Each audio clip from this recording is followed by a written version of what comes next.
Des éclairs de feu dans la nuit. Des explosions.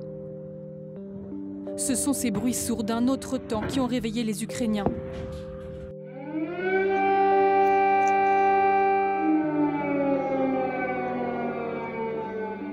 Cette nuit, la Russie a engagé une attaque militaire massive contre l'Ukraine. Ce choix délibéré, qui contrevient à tous les engagements pris par les autorités russes, est une violation de la Charte des Nations Unies et des principes fondateurs de l'ordre européen et international. Dans cette épreuve, la France se tient aux côtés de l'Ukraine. Certains matins, tu te réveilles groggy, impuissant. Ce 24 février 2022 en était un. La Russie avait décidé d'envahir l'Ukraine, amenant la guerre aux portes de l'Europe. Cette opération spéciale ne devait durer que 3 jours. Cela fait 3 ans. 3 ans que les Ukrainiens continuent de vivre dans l'horreur d'une guerre qu'ils n'ont jamais voulu. Et nous avons tous un rôle à jouer. Le mien est de vous raconter comment on reconstruit en temps de guerre. Reconstruire, ce n'est pas seulement matériel, c'est aussi penser à la vie d'après. J'ai rencontré Martin il y a maintenant 2 ans. Et depuis, je me suis toujours posé la question comment faire plus que seulement lui offrir 30 minutes sur 6 heures du mat. Alors quand j'ai proposé de me joindre à lui sur place, à la rencontre de celles et ceux qui n'ont pas décidé d'attendre la fin de la guerre pour construire le futur de l'Ukraine, il a dit oui. Et c'est comme ça que reconstruire démarre. Une semaine à sillonner l'Ukraine, 1900 km traversés, 6 villes, l'éducation, la santé, les habitations, la réhabilitation. Voici les grandes lignes des projets que l'on abordera dans ce documentaire. Tout cela complété par le témoignage d'acteurs qui, ensemble, bâtissent un avenir meilleur pour l'Ukraine.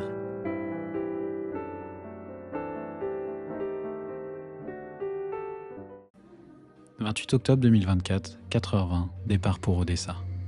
Les portes d'entrée à l'Ukraine ne sont pas nombreuses, puisque l'espace aérien est clos depuis le début de l'invasion russe à grande échelle. Le trajet jusqu'en Ukraine s'est donc divisé en plusieurs étapes.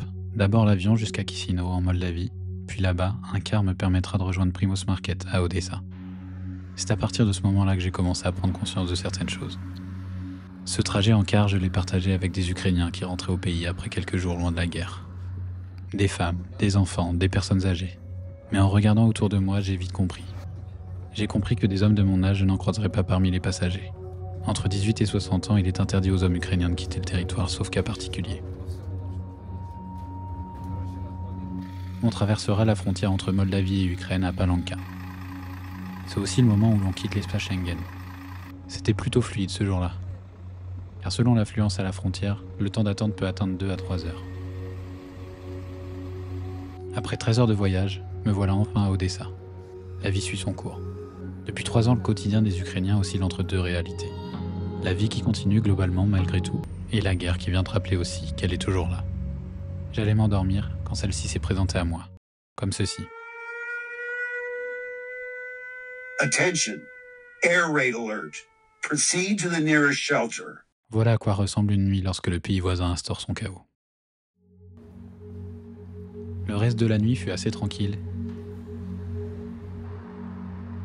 Et il est temps pour moi de rejoindre mes camarades d'aventure. Martin que vous avez déjà vu précédemment et Alexandre Kolno du groupe Angevin. On s'est retrouvés à l'agence régionale de développement d'Odessa. Tatiana Ouzvi, notre contact à l'agence, nous amènera jusqu'au premier projet du voyage, celui de Lativska. Lativska, c'est la réhabilitation de l'hôpital 3 d'Odessa, anciennement utilisé pour soigner les enfants de maladies infectieuses comme la tuberculose. Cet hôpital deviendra un centre de réhabilitation pour enfants, un havre de paix, proche de la mer pour ces enfants aux blessures visibles, mais aussi invisibles que cause cette guerre. Sur place, nous sommes accueillis par le personnel de l'hôpital ainsi que les membres du conseil de la ville dédié à la santé et à l'éducation.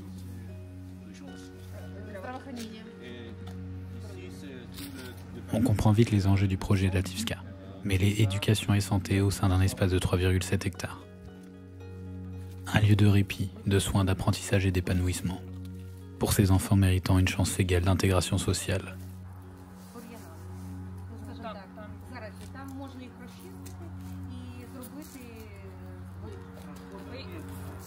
On y découvre un bâtiment qui n'est plus utilisé depuis 6 ans.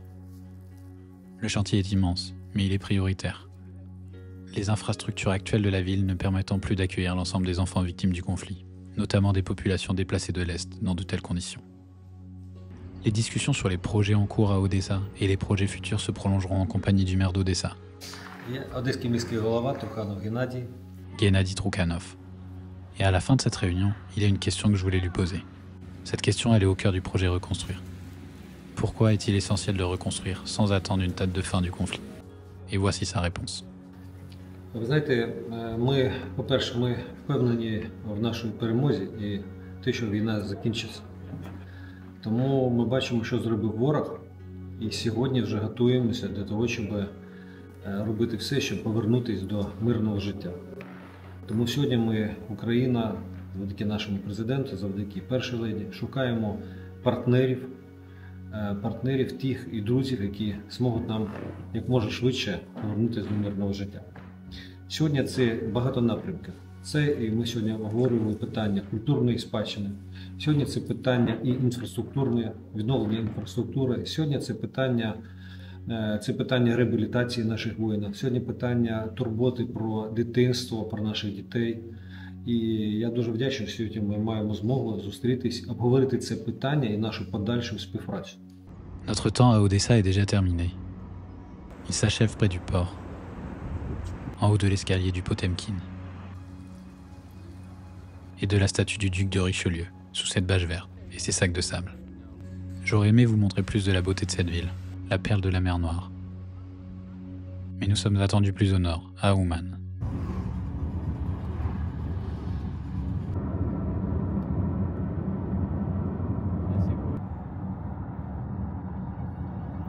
Il est déjà 20h et sur place c'est Andriy Dikoun, président de l'Ukrainian Agri-Council qui nous attend. L'agriculture en Ukraine emploie environ 10% de la population et occupe énormément de place dans l'économie.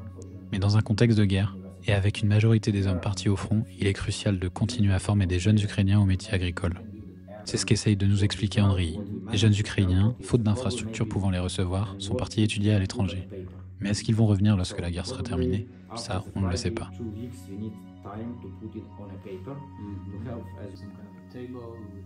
Pour Andriy, seule une modernisation des infrastructures pourrait les convaincre. Continuer à instruire, à apprendre en temps de guerre, c'est un vrai challenge. Depuis le début de la guerre, c'est 3468 écoles qui ont été endommagées, dont 365 totalement rasées. Au siège du Conseil ukrainien d'agriculture, les deux réalités dont je vous parlais précédemment, on les ressent très bien.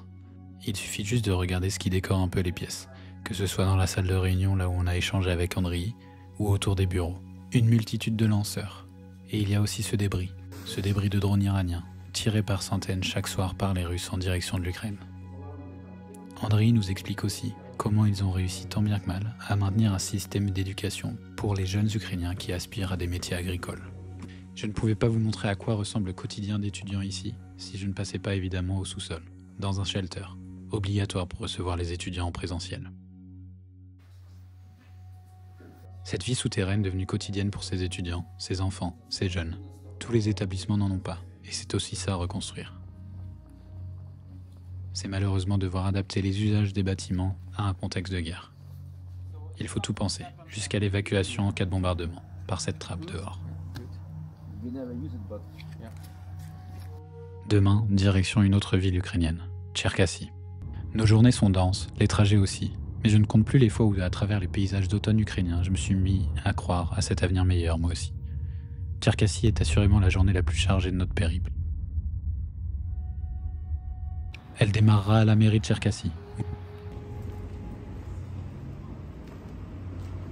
où nous sommes reçus par Anatoly Bondarenko, le maire, et ses adjoints.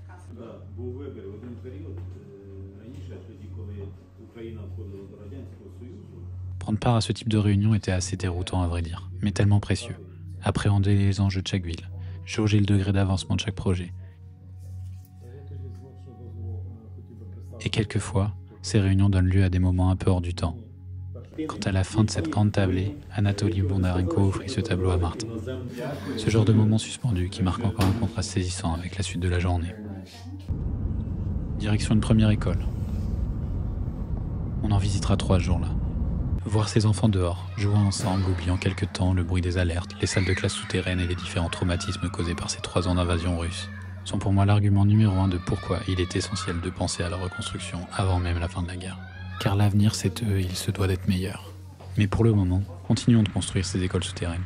Continuons d'offrir à cette génération, qui pour certains n'ont connu que la guerre, une autre issue. Après la visite de ces 3 écoles et des différents shelters à construire, j'ai compris. À Tcherkassy, comme dans de nombreuses villes ukrainiennes, maintenir un système d'éducation stable était vraiment une priorité. Et pour ça, il fallait s'efforcer à construire ces écoles souterraines où les enfants entrent à 8 heures et ne revoient la lumière du jour qu'en fin de journée.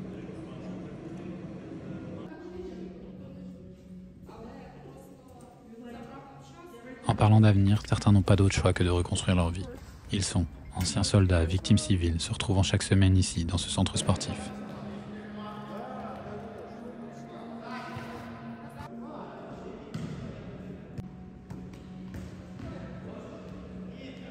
L'handisport est devenu un axe majeur de reconstruction. Mais une nouvelle fois, au moment de construire ces différents bâtiments, on n'avait pas idée du nombre de personnes pour qui la vie allait changer à jamais. Ce bâtiment abritera une piscine, qui servira à la rééducation à la fois des soldats mais aussi des victimes civiles. Tout reste à faire, mais une nouvelle fois le problème majeur de tous ces projets, ce sont les fonds. Et c'est principalement dans cette optique que Martin et Alexandre sont là. Mobiliser des partenaires en France ou ailleurs, dans le but d'investir dans ces projets essentiels pour le peuple ukrainien. Ce futur est malgré tout encore incertain, et quand Anatoly Bondarenko nous emmène sur la place du marché, en face de l'hôtel sur lequel un missile russe est tombé en septembre 2023, alors on se rappelle que même à des centaines de kilomètres du front, la guerre est toujours là. Une bonne partie des magasins autour ont été réparés. Mais devant le bâtiment détruit, Anatoly nous rappelle ce qui s'est passé ce matin de septembre 2023. Це було зранку. Ми фактично вже готувалися, щоб іти на роботу. Ну, це було ранку. Значить, люди збиралися на базар тут. Це було десь, я не пам'ятаю, о 6 ранку можна підняти це все.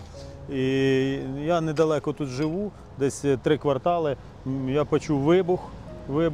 Мені зателефонував один із депутатів, і ми подумали, що це або будівля СБУ, яка тут недалеко, або будівля Національної поліції, або центральний стадіон, воно ж не видно було.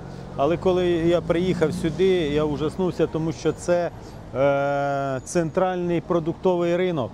Grâce à Olga, que vous voyez ici, j'ai pu poser quelques questions à Anatoly Bondarenko sur ce qui se passe à Tcherkassy et comment ils appréhendent les enjeux à venir. Comme je l'avais fait à Odessa, je lui ai demandé pourquoi il était essentiel de reconstruire avant même la fin de la guerre. І ця відбудова, вона нам надзвичайно життєво необхідна. La reconstruction avant la fin de la guerre est primordiale pour nous. Ми адаптувалися вже від російських ракет, і ми привикли жити в умовах постійної тривоги. Malheureusement, nous nous sommes adaptés à vivre sous les alertes et en guerre. Dès le début de la guerre, on ne s'est pas arrêté de reconstruire tout ce qui est ruiné. Nous sommes arrivés à notre dernière destination de la journée, un hôpital pour soldats. Ce sont les dernières images de cette visite. Parce que ce qu'il y avait derrière cette porte, malheureusement, je ne l'ai pas filmé. Ce que j'ai vu restera à jamais dans ma mémoire. Dans cette chambre, ils étaient 6. 6 soldats revenant du front. Des hommes courageux aux blessures lourdes, assis dans une chambre de 4. Dans leur regard, j'ai vu une telle force, une résilience à toute épreuve, malgré des conditions défiant toute norme d'hygiène faute de place. Les conditions dans lesquelles les médecins et le personnel hospitalier exercent leur métier forcent le respect. Et je pense pas me risquer en disant qu'un médecin français et un médecin ukrainien sont tous les deux médecins. Pour autant, je ne suis pas sûr qu'ils exercent le même métier. C'est sur ces dernières images que s'achève notre journée à Tcherkassy. Sûrement la journée qui représente le mieux reconstruire. On y a tout vu.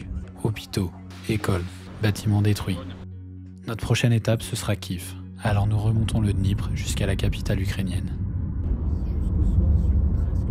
Kiev se réveille après une nuit qui a encore mis à rude épreuve les défenses aériennes ukrainiennes.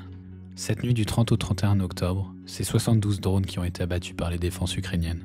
Sur la route jusqu'à la place Maïdan, on passe devant un bâtiment gouvernemental arborant une bâche, demandant la libération des défenseurs. Ces défenseurs d'Azovstal qui ont été faits prisonniers par la Russie au moment de la défense de Mariupol. Et comme dans chaque ville ukrainienne, on y retrouve ces lieux d'hommage. Chaque drapeau planté correspond à une vie qui a été prise par la guerre.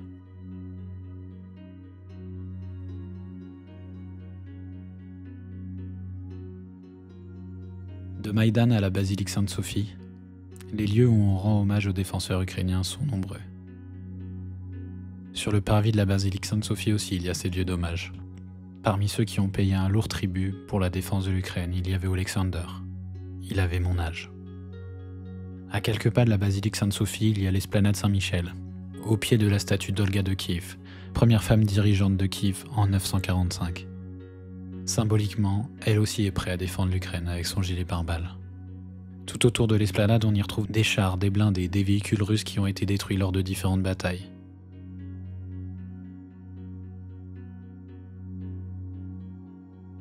Un moyen efficace pour se rappeler qu'à des centaines de kilomètres, des hommes et des femmes se battent quotidiennement pour garder ce territoire qui appartient aux Ukrainiens.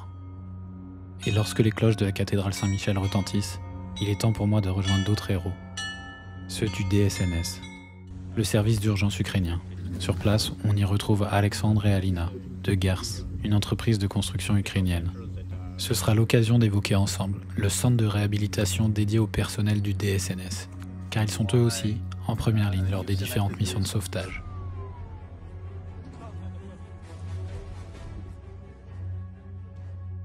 J'ai pu discuter de ce projet avec Maxime. My name is Maxim Danishevsky. I'm head of International Cooperation Sector of Main Department of State Emergency Service and Kiev region. Can you explain me the project why we are here to discuss about a rehabilitation center? Actually, there are a lot of staff in State Emergency Service of Ukraine. The approximate number of the whole staff is 74,000 of personalities, and a lot of them are serving in the front line nowadays, and also a lot of them are injured, not only physically, yes, but also a mental injury they have. The main purpose of a rehabilitation center is to provide the staff not only with physical rehabilitation but with mental also, reintegrate them to their normal life after the war. We are close to Kiev, strategic to be here and to make the center here in this location. Actually, this location is easily accessible for a lot of staff.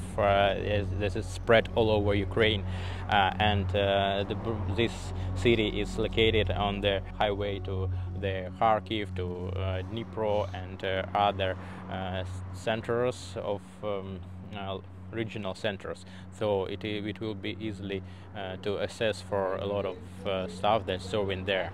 Figures, but how many people are in your services, and how many people are concerned about this rehabilitation center? The whole staff is for State Emergency Services Ukraine is approximately 74,000 of personalities, and this rehabilitation center is going to be used by all of them, depending on their needs. On arrive bientôt à la fin de ce périple à travers l'Ukraine. Après Odessa, Ouman, Tcherkassy, Kiev, Borispil, direction Vinnytsia. Pendant toute la durée du voyage, le soleil nous a accompagnés. Symbole que malgré la période traversée par l'Ukraine, c'est la lumière qui triomphera. Le front a beau être concentré à l'est, chaque ville nous rappelle que c'est le pays entier qui fait face. Certains bâtiments portent encore les stigmates des raids aériens quotidiens menés par les Russes sur l'ensemble du territoire. Comme le témoignent encore les drapeaux plantés et ces plaques, arborant le visage de celles et ceux qui ont payé le lourd tribut de cette guerre. À Vinnytsia, on rencontrera Vladislav Skalski, ancien gouverneur de la région, désormais adjoint au maire et membre du conseil de la ville de Vinnytsia. Cette fois-ci, nos discussions tourneront sur comment accueillir les populations déplacées. Ces populations qui ont fui les villes de l'Est pour des villes comme Odessa, Vinnytsia ou Lviv. Avec pour objectif que même à la fin de la guerre, ces populations qui auront sûrement envie de rentrer chez eux dans les villes de l'Est puissent se sentir chez eux, en Ukraine, dans n'importe quelle ville.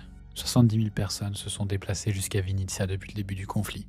Il est donc indispensable pour des villes comme Vinnytsia d'adapter les quartiers, intégrer les différentes communautés, où anciennes et nouvelles populations de Vinnytsia pourront vivre au sein d'un même espace.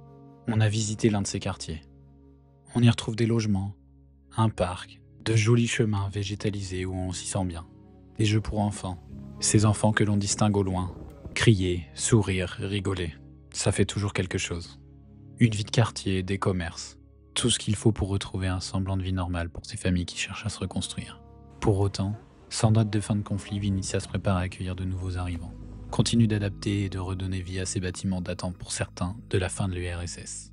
Pour Alexandre comme pour moi, c'était la première fois en Ukraine. Je lui ai donc demandé ce qui l'avait poussé lui aussi à venir ici, et son impression générale sur ce qu'il avait trouvé. Moi j'avais besoin de venir un peu prendre le pouls de tout ce territoire-là, et puis on s'est rendu compte qu'on avait affaire à des territoires qui étaient complètement différents entre Odessa et les villes qu'on a pu faire. On a vu des possibilités de projets qui sont réalistes assez rapidement, des rénovations de bâtiments endommagés, du sport, de la culture, des villes avec des ambitions différentes, qui sont certes affaiblies par la guerre, mais qui ont une résilience terrible et une volonté d'indépendance. Il y a vraiment une tâche ample, et on sent que l'énergie est favorable de leur côté. Vinnitsa sera la dernière ville où nous avons parlé projet. Nous nous rendons maintenant à Lviv, dernière étape de notre périple ukrainien, avant de se séparer, Alexandre, Martin et moi. Un dernier trajet sur les routes ukrainiennes concluant ce périple de 1900 km. Une dernière occasion de profiter des différents panoramas que nous offrent les routes ukrainiennes. Profitant d'une balade nocturne dans les rues de Lviv avec Martin, je lui ai posé quelques questions pour conclure reconstruire. Est-ce que tu sens une urgence différente selon la municipalité avec qui tu traites? Alors, évidemment, quand on travaille à Zaporizhzhia, alors malheureusement on n'a pas pu y aller cette fois-ci, mais on est à 20 km du front et les bombardements sont quotidiens. Et il faut absolument qu'on se dépêche de construire ces écoles souterraines pour mettre les enfants à l'abri et pour faire en sorte qu'ils continuent à apprendre, parce qu'ils ne sont pas partis. On est donc 2 ans et demi après le début de la guerre, ils sont toujours là. Il faut donc faire quelque chose de manière urgente. Je rappelle que c'est les enfants qui sont les premières victimes des conflits armés en général. Et aujourd'hui, on a 99% des enfants ukrainiens qui sont traumatisés. Donc le travail est énorme et ça commence par le retour à l'école.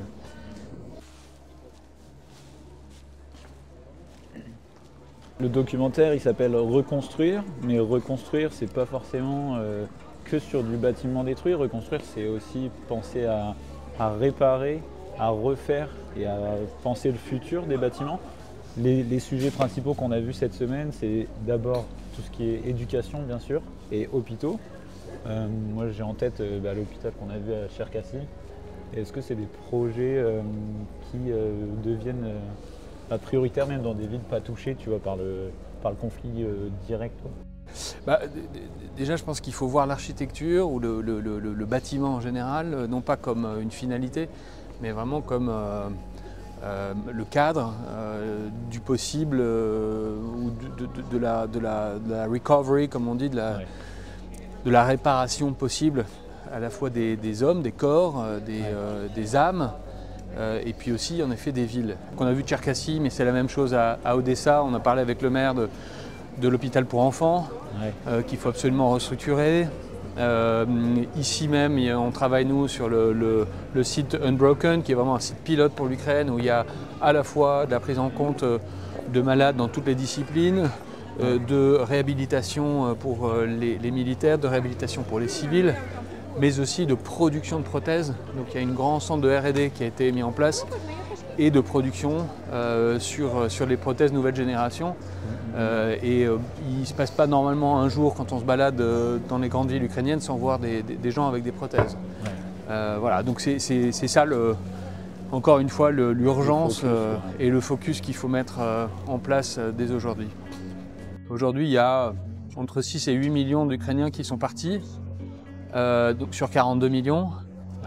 Et demain, les différentes perspectives qui sont mises sur la table par les spécialistes varient d'un retour d'un certain nombre d'entre eux.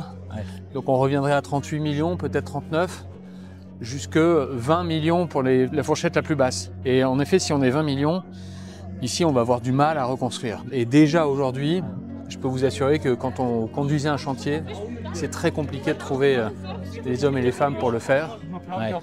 Il y a un vrai sujet de main-d'œuvre pour plusieurs raisons. Une des raisons étant que sur les chantiers, c'est aussi là où on mobilise les hommes pour aller à l'armée. Et donc ceux qui le peuvent évitent d'aller travailler sur les chantiers. Alors c'est vrai que la priorité des priorités aujourd'hui, c'est le front. On parle de la santé, de l'éducation, etc. Mais ça vient vraiment en deuxième ligne dans les financements. La première des priorités, c'est sauver la peau du pays et faire en sorte que l'agresseur russe parte ou perde, ou en tout cas qu'on maintienne à minima la ligne de front actuelle. Donc ça c'est certain. Il est évident, et si on regarde dans l'histoire les bons exemples de reconstruction, nous en France c'est plutôt la Première Guerre mondiale où on a commencé à planifier cette reconstruction dès 1915, c'est-à-dire 3 ans avant la fin du conflit. En Belgique ça a été la même chose, tout ça a été mis en place assez tôt.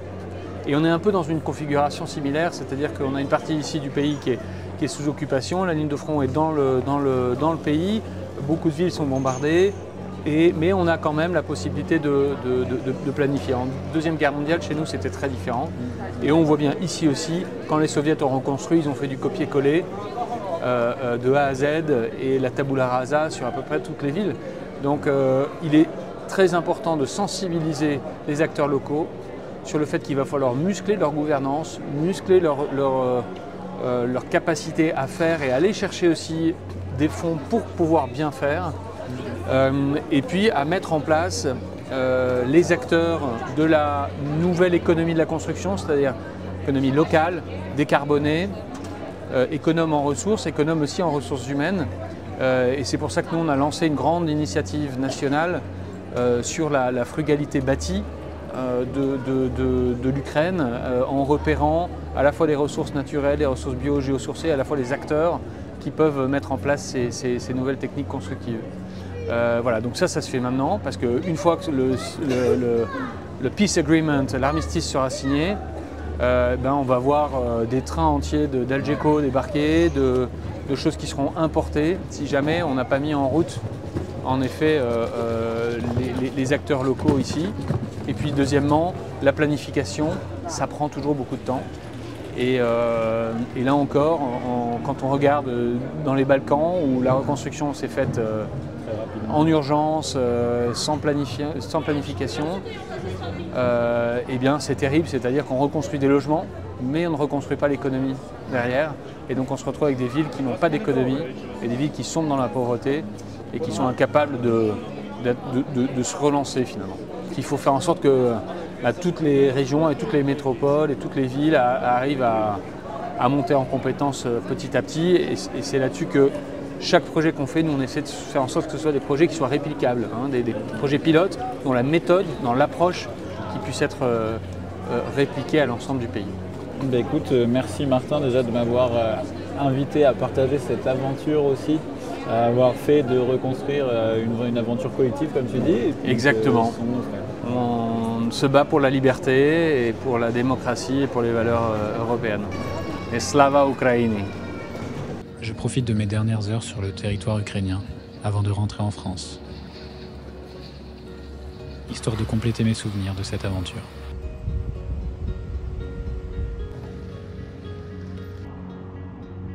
Il y a un lieu sur lequel je voulais absolument me rendre, à Lviv. C'est le cimetière militaire. Ce cimetière militaire, il n'existait pas avant l'invasion russe à grande échelle. Et depuis 2022, il ne cesse de s'étendre. Quand je suis arrivé sur place, encore une fois, la réalité de la guerre s'est ramenée à moi. Une cérémonie débutait, en hommage à 2 soldats tombés au front.